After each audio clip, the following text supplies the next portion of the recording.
Через центр Данияр Инсепов.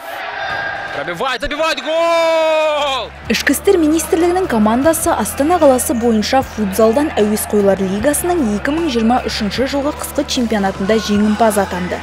14 құрама қатысқан турнирде тәртіп сақшылары топ жарды.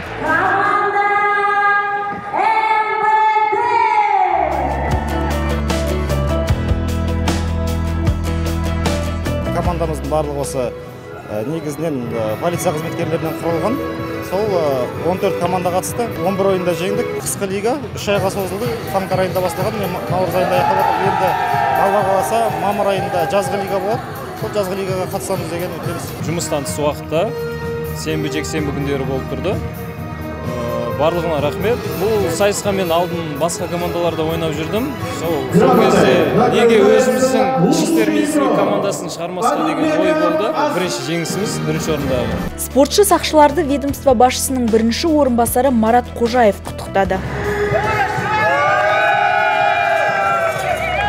Салауатты өмір салтын ұстанып, спортты серік еткен полицейлерге басшылық қолдау білдіріп, алдағы уақытта да жеңісті жолды жалғастыратындарына сенім артты.